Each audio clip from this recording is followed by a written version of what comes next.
ಎಲ್ಲರಿಗೂ ನಮಸ್ಕಾರ. Welcome back to my YouTube channel. ನಾನಿವತ್ತು ಒಂದೆಲಗ ಸಾಂಬಾರನ್ನ ಹೇಗೆ ಮನೇಲಿ ಮಾಡೋದು ಅಂತ ತಿಳಿಸ್ಕೊಡ್ತಾ ಇದ್ದೀನಿ. ಮೊದಲಿಗೆ ಏನೇನು ಮಾಡಬೇಕು ಅಂತ ನಾನು ತಿಳಿಸ್ಕೊಡ್ತಾ ಇದ್ದೀನಿ ಬನ್ನಿ. ಒಂದು ಬಾಣಲಿ ಇಟ್ಕೊಂಡಿದ್ದೀನಿ, ಅದಕ್ಕೆ ಸ್ವಲ್ಪ ಆಯಿಲ್ನ ಹಾಕ್ಕೊಂಡು ನಂತರ ಈರುಳ್ಳಿ ಮತ್ತು ಬೆಳ್ಳುಳ್ಳಿ ಹಾಕ್ಕೊಂಡು ನೀಟಾಗಿ ಫ್ರೈ ಮಾಡ್ಕೊಳ್ಳೋಣ. ಫ್ರೈ ಆದ ನಂತರ ನಾವು ತೆಂಗಿನಕಾಯಿ ಇಟ್ಕೊಂಡಿದ್ದೀವಲ್ಲ, ಒಂದು ಅರ್ಧ ಕಪ್ ತೆಂಗಿನಕಾಯಿನ ನಾನು ಹಾಕ್ಕೋತಾ ಇದ್ದೀನಿ. ಅರ್ಧ ಕಪ್ ತೆಂಗಿನಕಾಯಿ ಹಾಕ್ಕೊಂಡು ನೀಟಾಗಿ ಫ್ರೈ ಮಾಡ್ಕೊತಾ ಇದ್ದೀನಿ.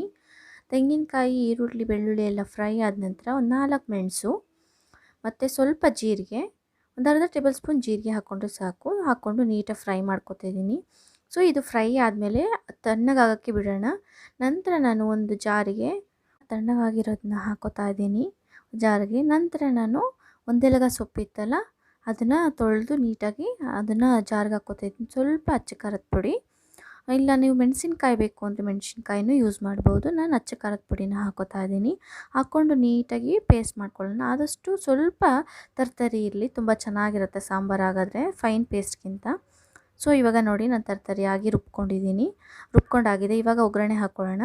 ಒಂದು ಬಾಣಲಿಗೆ ಅಥವಾ ಒಂದು ಪಾತ್ರೆ ಇಟ್ಕೊಂಡು ಅದಕ್ಕೆ ಸ್ವಲ್ಪ ಆಯಿಲ್ನ ಹಾಕ್ಕೊಂಡು ಬಿಸಿಯಾದ ನಂತರ ಸಾಸಿವೆ, ಜೀರಿಗೆ ಮತ್ತು ಜಜ್ಜಿಟ್ಕೊಂಡಂತಹ ಬೆಳ್ಳುಳ್ಳಿ ಹಾಕ್ಕೊಂಡು ನೀಟಾಗಿ ಫ್ರೈ ಮಾಡ್ಕೊಳ್ಳೋಣ.